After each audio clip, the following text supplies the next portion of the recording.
एक बार एक जैन गुरु अपने कुछ शिष्यों के साथ एक नदी में नहाने गए।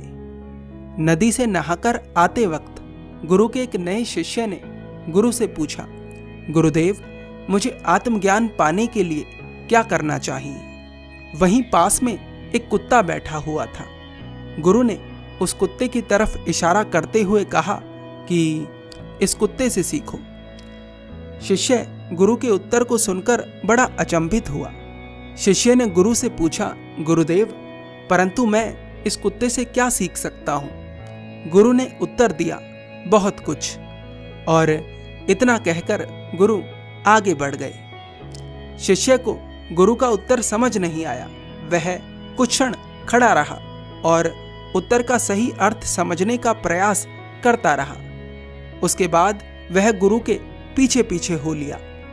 कुछ दूरी पर आगे चलने के बाद शिष्य ने दोबारा गुरु से कहा, गुरुदेव, कृपा कर बताइए, ये प्रश्न मेरे लिए बहुत गंभीरता रखता है और आप इसे मजाक में ले रहे हैं। मुझे उस कुत्ते से कुछ नहीं सीखना। कृपा कर आप मुझे बताएं कि मैं क्या करूं, कैसे आत्मज्ञान को प्राप्त करूं। रास्ते में एक और कुत्ता आ जाता है। गुरु कहते हैं, यदि तुम्हें उस कुत्ते से नहीं सीखना तो इससे सीख लो। गुरु की बात सुनकर शिष्य को इस बार थोड़ा क्रोध आ जाता है और वह कहता है, गुरुदेव, मैंने संसारी जीवन इसलिए नहीं त्यागा, मैंने सभी सुख ऐशो आराम इसलिए नहीं त्यागे कि मैं एक कुत्ते से सीखूं। मैंने आपको गुरु बनाया है और मुझे आपसे ही सीखना है। कृपा कर इस तरह से मेरी भावनाओं का मजाक मत उड़ाइए। कृपा कर मुझे बताइए कि कैसे मैं आत्मज्ञान पा सकता हूं। गुरु कुछ नहीं बोलते और अपनी कुटिया में चले जाते हैं। शिष्य हैरानी के साथ गुरु की कुटिया के बाहर खड़ा रहता है। कुछ देर बाद गुरु कुटिया से बाहर आते हैं और उस शिष्य से पूछते हैं, क्या तुमने उस कुत्ते से कुछ सीखा? शिष्य कहता है, गुरुदेव, भला मैं एक कुत्ते से क्या सीख सकता हूँ? कुत्ता सिर्फ खाता है और सोता है। क्या मैं सिर्फ खाने और सोने के लिए ही संसार छोड़कर आपके पास आया हूँ? क्या यही मेरे जीवन का लक्ष्य है? गुरु मुस्कुराकर कहते हैं, लक्ष्य तो नहीं है, परंतु शुरुआत यही है। खाने से जीवन मिलता है और सोने से ऊर्जा। यदि इन दोनों कार्यों को कोई व्यक्ति ठीक से ना कर सके तो वह आत्मज्ञान कभी नहीं पा सकता। आत्मज्ञान का अर्थ है इस ब्रह्मांड के साथ एक हो जाना।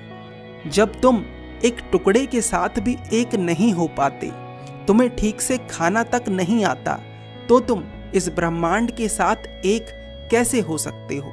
जब तुम्हें नींद की जगह सिर्फ स्वप्न आते हैं, तो तुम उस ऊर्जा को प्राप्त कैसे कर सकते हो जो ऊर्जा तुम्हें आगे बढ़ने में सहयोग करेगी? क्या तुमने कभी किसी कुत्ते को खाते हुए देखा है?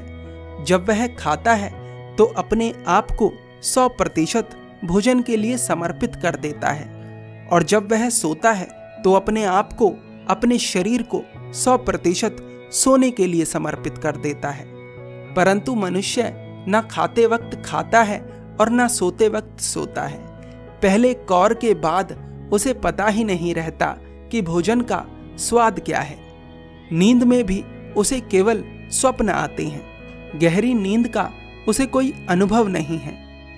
तो अगर तुम वास्तव में इस यात्रा की शुरुआत करना चाहते हो, खुद को जानने की शुरुआत करना चाहते हो, तो पहले खाना सीखो और सोना सीखो।